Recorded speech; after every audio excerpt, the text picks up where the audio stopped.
Today we are visiting Acadia National Park in Maine for a long weekend. The first stop, Cadillac Mountain to see the sunrise. You have to book tickets in advance for this. It was $6 in addition to the national park entry ticket, which was $35. You only can book one sunrise ticket every 7 days. The sunrise tickets are released a couple days before the actual day, so you need to be on top of booking, otherwise it could sell out. Everyone gathered around for the sunrise. It was so cold this morning. It was actually the July 4th weekend, so even in the summer it's still very cold, and a lot of people had blankets. After the sunrise, people either left or they walked around. I roamed the mountain and it was so beautiful, seeing the water, the tiny islands, the luscious greenery. Even if you aren't happy with the sunrise you got, Cadillac Mountain itself can make up for it. If you are driving throughout Acadia, they have some spots to pull over on the road, so if you see one of those, it's most likely a scenic view. Now it's about 6 a.m. and we are at Jordan Pond. If you are driving and you come around noon on a weekend, good luck finding parking. I had to circle around a couple times just to not find a spot, but if you come as early as 6 a.m., there are plenty of spaces to park. The restaurant has a beautiful view of Jordan Pond, but I did not get to eat there, so I do not know how the food tastes. There is a trail you can walk. It took me about an hour to do with the entire pond, and there are two trails here, one right on the pond and one that is paved and a bit further out. I started walking on the paved path, and I realized I did not want to walk on this one because I wanted to be right on the pond. Depending on what direction you go in, there are these wood planks that make it so easy for you to walk, but once you hit the halfway mark, it's more like a hike because you're walking on uneven gravel. So the second half was a bit challenging. I definitely recommend this hike though. You are met with gorgeous views and serene sounds, especially at 6 a.m. And there was not a ton of people. I probably ran into 3 other small groups. The next stop is the lighthouse. This was a super quick hike, a bit challenging to get back up the stairs, but walking on the rocks was so fun. People came to take a photo in front of the lighthouse and dip. I saw some wear dresses for the photo, so if you want to do that, you totally could. You can hear the waves, and there was a boat in the distance honking. It was just so peaceful.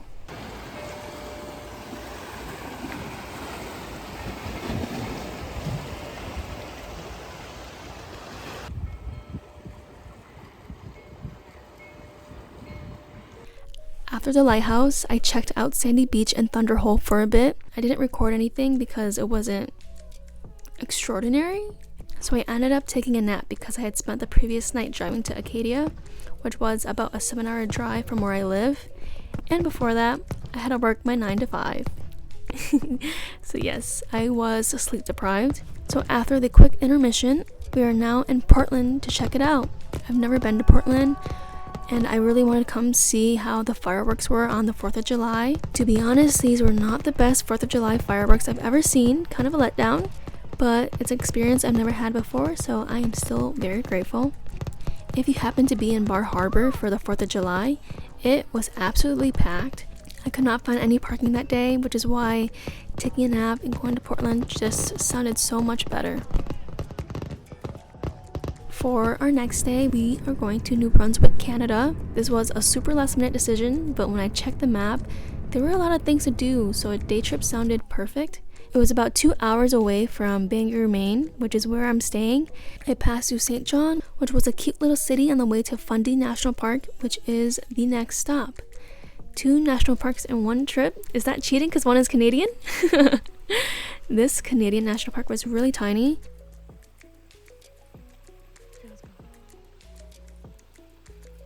I did not see any moose, but I did see a fox and a lynx for the first time.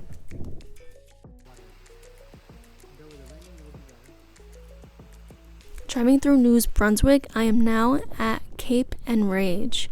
I never saw cliffs like this before, and the fogginess, it was really adding to the dark paradise aesthetic. Maybe even Twilight.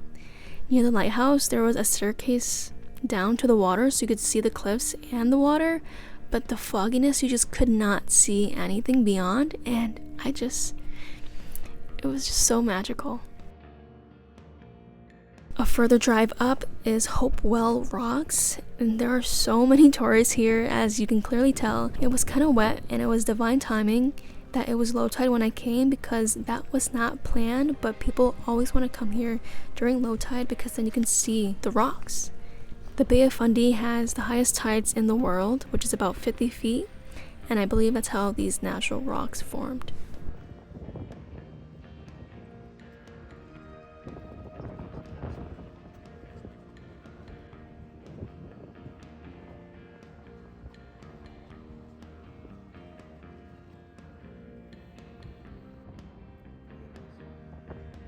No, wait.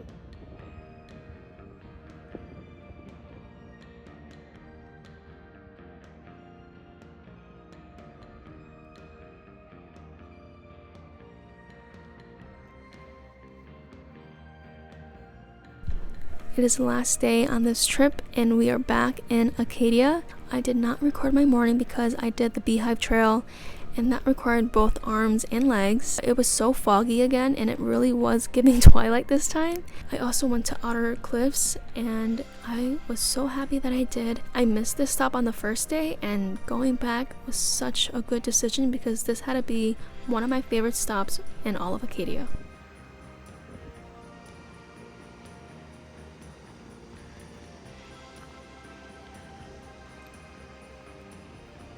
For lunch, we are stopping in Bar Harbor, which is just a cute little town right outside of the national park.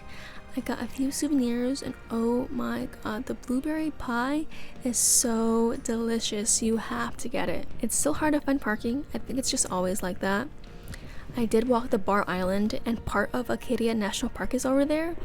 I didn't have enough time to explore it because it was starting to become high tide again. The bridge comes out during low tide and it disappears during high tide, and I did not want to pay to get rescued.